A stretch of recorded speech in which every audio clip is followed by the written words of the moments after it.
অনেক মানুষ দেখবেন প্রশ্ন করে মালাকুল মউত একসাথে এতগুলা মানুষের জান কিভাবে কবজ করে, প্রশ্ন করে না?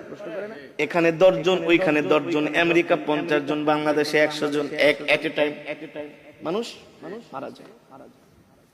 এতগুলো মানুষ কিভাবে মালাকুল মউত একা মানুষের জান কবজ করে?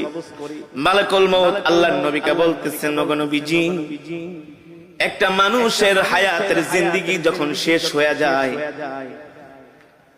আল্লাহ তাআলার আরশে আজিমে একটা গাছ আছে, ওই গাছের সাথে এক পাতা আছে, প্রত্যেকটা পাতায় পাতায় এক একটা মানুষের হায়াতের জিন্দেগি লেখা থাকে। যখন তার হায়াতের জিন্দেগি শেষ হয়ে যায়, 40 দিন বাকি থাকে, তার হায়াতের জিন্দেগির ওই গাছের পাতাটা হলুদ বর্ণ হয়ে যায় 40 দিন আগে। ওই বান্দাকে যে ফেরেশতার মাধ্যমে রিজিক দেওয়া হয়, ওই রিজিকওয়ালা ফেরেশতা 40 দিন আগে আয়েশা বইলা যায়, আল্লাহ তোমাকে 40 বছরের 50 বছরের জিন্দেগি দিয়া দুনিয়াতে পাঠাইছে, তোমার জন্য আল্লাহ যতটুকু রিজিক নির্ধারণ করছে, তোমার রিজিক খাওয়া শেষ, আর মাত্র 40 দিনের রিজিক বাকি আছে। কয়দিন? আবার যখন এইভাবে করে একদিন, 2 দিন, 3 দিন যেতে থাকে, প্রত্যেকদিন ফেরেশতা আয়েশা তার মাথার সামনে বৈশা বলে, শোনো শোনো, তোমার বাকি আছে আর 38 দিন, 37 দিন, 36 দিন। দেখেন আমার সাথে আপনাদের কথাগুলো মিলে কিনা? যখন একটা মানুষ ইন্তেকাল করবে, তার 40 দিন আগেই দেখবেন তার কথাবার্তা সবকিছু একটা পরিবর্তন চলে আসে, খাওয়া দাওয়ায় পরিবর্তন চলে আসে, খেতে পারে না। যেই মানুষ আধা কেজি চাউলের ভাত খায়, 1 কেজি চাউলের ভাত খায়, আধা কেজি গরুর গোশত, 1 কেজি গরুর গোশত খেয়ে ফেলে, ওই মানুষ দেখবেন 1 মুঠা ভাতও খেতে পারে না। তার সামনে খাবার দিলে আর খাবার ভালো লাগে না। যেই মানুষ 1-2 গ্লাস দুধ খেয়ে ফেলতো, সেই মানুষকে চামিচ দিয়ে দুধ খাওয়ানো হয়।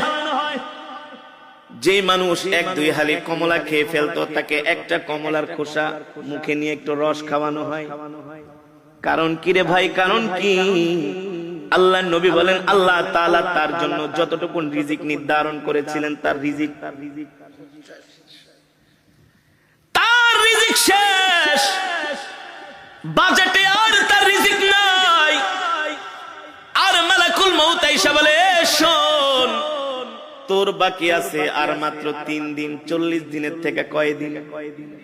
দেখবেন একটা মানুষ মৃত্যুর 3 দিন আগে তার কথাবার্তা আরো চেঞ্জ হয়ে যায়। আত্মীয় স্বজনকে দেখলেই তাকায় থাকে, এক পলকে তাকায় থাকে, দোকানের দিকে যে তাকায় থাকে, বাড়ির দিকে যায় তাকায় থাকে, সম্পদের দিকে যায় তাকায় থাকে। কারণ আস্তে আস্তে পৃথিবী তাকে ছেড়ে দিতেছে। আল্লাহ আল্লাহ, মালাকুল মউত আয়েশা বলে, তুই এখনো কি তওবা করস নাই? তোর মাত্র আর 3 দিন বাকি আছে। এই 3 দিনের বেশি আর দুনিয়াতে থাকতে পারবি না। তুই তোর গুনার জন্য আল্লাহর কাছে ক্ষমা চা। তখনই দেখবেন ওই মৃত ব্যক্তি যে ইন্তেকাল করবে, 3 দিন আগে তার সন্তানদেরকে ডাকে, কথার মধ্যে একটা পরিবর্তন, আবেগী কথাবার্তা বলে, বাবা রে, আমি যদি চলে যাই, তোর মাকে দেখা রাখিস, তোর ছোট বোনটারে দেখা রাখিস। আমি যদি মারা যাই, আমার ছোট ছেলেটারে তোরা কষ্ট দিস না। বলে কি বলে না? আস্তে আস্তে করে একটা পরিবর্তন চলে আসে, তার একেবারে খাওয়া দাওয়া বন্ধ হয়ে যায়। শরীরের নার্ভ গুলো, শরীরের পার্টস গুলো আর আগের মতো কাজ করে না। কারণ সে মৃত্যুর জন্য তৈয়ার হচ্ছে। যখন তার হায়াতের জিন্দেগির পাতাটা একেবারে হলুদ বর্ণ হয়ে যায়, আর মালাকুল মউত আয়েশা তার সামনে হাজির হয়ে যায়। যদি নেককার হয়, স্ত্রীকে বলে, আমাকে কালেমা শরীফের তালকিন দাও। যে নেককার হবে, মুমিন হবে, আল্লাহর নবী বলেন নেককার মুমিন মৃত্যুর আগে সে জানতে পারে। এই কারণে সন্তানদেরকে বলে ওই জায়গায় আমাকে কবর দিবা, ওই জায়গাটার মধ্যে আমার জন্য কবর খুঁজা রাখবা। আর শোনো শোনো, আমার মৃত্যুর পরে বেশি দেরি করবা না, তাড়াতাড়ি আমাকে কবরে ঢুকাই দিবা। আমার মৃত্যুর পরে আমার জন্য কান্না করবা না, কান্না করবা না। যদি আমি সন্ধ্যায় মারা যাই, এশারের আগে আমাকে কবর দিয়া দিবা। এভাবে নসিহত করে, নসিহত ওসিয়ত করে। কারণ কি? কারণ কি? আল্লাহ নবী সরকারে দো আলম বলেন নেককার ব্যক্তির মৃত্যুর আগে সে সব জানতে পারে, সব দেখতে পায়। এ কারণে একজন জান্নাতি মানুষ সব সময় মৃত্যুর জন্য তৈয়ার থাকে, প্রস্তুত থাকে। ঠিক কিনা বলেন? কেমন তৈয়ার, কেমন প্রস্তুত? তার নখগুলো কাইটা রাখে, তার চুলগুলো কাইটা রাখে, তার লোমগুলো কাইটা রাখে, ওযু অবস্থায় থাকে। যে কোনো সময় মালাকুল মউত তাকে পাকড়াও করতে পারে। ঠিক কিনা বলেন? আল্লাহর নবী সরকার দো আলমের ইন্তেকালের আগে আল্লাহর নবী আম্মা জান আয়েশাকে বলে, আয়েশা রে আমার মিসওয়াকটা দাও। আম্মা জান আয়েশা বলে, আমি আল্লাহর নবীর হাতে মিসওয়াক দিলাম। আল্লাহর নবী সুন্দর করে মিসওয়াক করতেছেন। মিসওয়াক করার পরে উত্তম রূপে আল্লাহর নবী ওযু করলেন। আমি জিজ্ঞেস করলাম, ও প্রাণের স্বামী আল্লাহর নবী, আপনি এত সুন্দর করে মিসওয়াক করতেছেন, ওযু করতেছেন, কারণ কি? আল্লাহর নবী বলে, এ আয়েশা, একটু পরে আমার জান কবজ করার জন্য মালাকুল মউত আমার বাড়িতে হাজির হবে।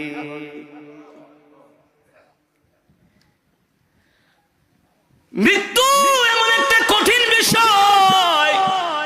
আল্লাহ তাআলা বলে, এই মৃত্যু থেকে কেউ বাঁচতে পারে নাই, তোরাও বাঁচতে পারবি না রে বান্দা। এবার আল্লাহর নবী জিজ্ঞেস করে, মালাকুল মউত, আপনি এতগুলো মানুষের জান কিভাবে কবজ করেন? মালাকুল মউত বলে, গো আল্লাহর নবী, আপনার সামনে যদি একটা পেয়ালা থাকে, আর ওই পেয়ালার মধ্যে যদি হাজার হাজার পিঁপড়া থাকে, আপনি চাইলে একটা পিঁপড়াও মারতে পারবেন, চাইলে 100 পিঁপড়াও একসাথে মারতে পারবেন। পারবেন না? মালাকুল মউত বলে, সবার চেহারা আমার সামনে উপস্থিত থাকে।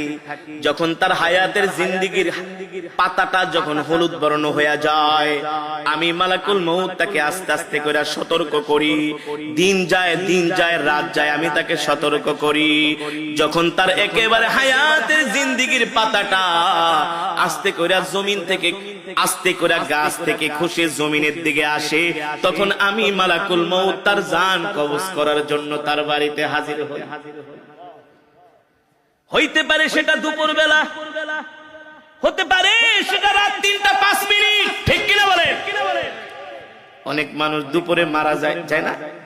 দুপুর 2টা বাজে মারা যায়। আমরা মনে মনে বলি, আহ, লোকটা দুপুরের খাওয়ানো খাইতে পারলো না। আরে আল্লাহ চাইলে তো তাকে দুপুরের খাবারটা খাওয়াই মরণ দিতে পারতেন। ঠিক কিনা বলেন?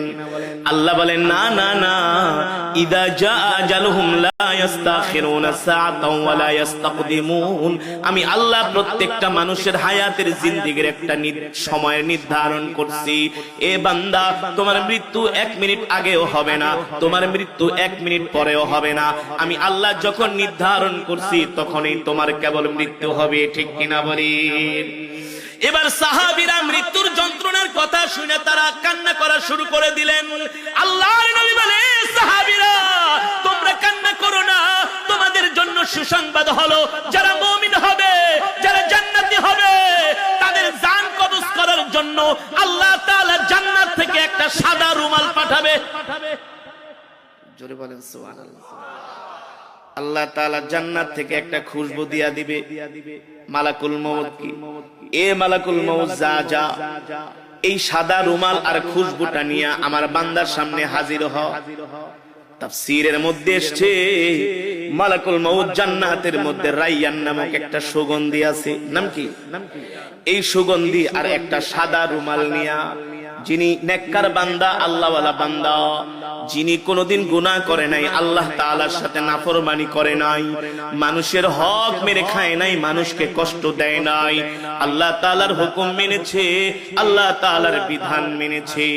মালাকুল মউত সাদা একটা রুমাল নিয়া জান্নাতের খুশবুর একটা বিশাল একটা খুশবু নিয়া ওই মালাকুল মউত আইসা মৃত্যু ব্যক্তির সামনে হাজির হবে আর বলবে, ইয়া আইয়াতুহান নাফসুল মুতমাইন্না ইরজিই ইলা রাব্বিকি রাদিয়াতাম মারদিয়া ফাদখুলি ফি ইবাদি ওয়াদখুলি জান্নাতি।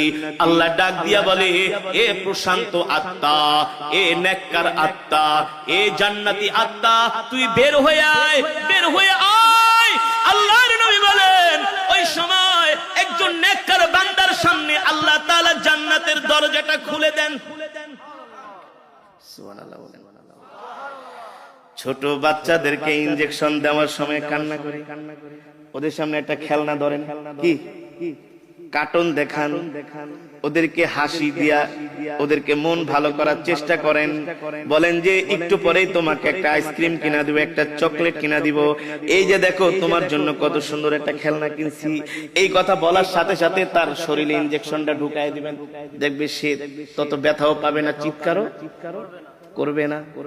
যারা নেককার বান্দা হবে, আল্লাহ তাআলা সাদা রুমালের মধ্যে মালাকুল মউতকে বলবে, জান্নাতের খুশবু লাগায় দাও, আর খুশবু লাগায় দিয়ে আমার বান্দার নাকের সামনে রুমালটা ধরো আর জান্নাতের দরজাটা খুলে দাও। এবার নেককার বান্দা দেখবে আল্লাহ তাআলা তার জন্য এত সুন্দর জান্নাত বানাইছি, যেই জান্নাতের মধ্যে হুর গিলমান তার জন্য অপেক্ষা করতেছে। 10 দুনিয়ার সমান একটা জান্নাত, জান্নাতের বাগ বাগিচা, কার্পেট, গাছপালা, জান্নাতের নিয়ামত, আসবাবপত্রগুলো দেখে সে হাসতে থাকবে। সুবহানাল্লাহ। কারণ রূহ যাইতে দেরি, জান্নাতে যাইতে দেরি নাই। তো এই মৃত্যুর সময় কেউ কি কান্না করে নাকি? কেউ কি হতাশ হয় নাকি?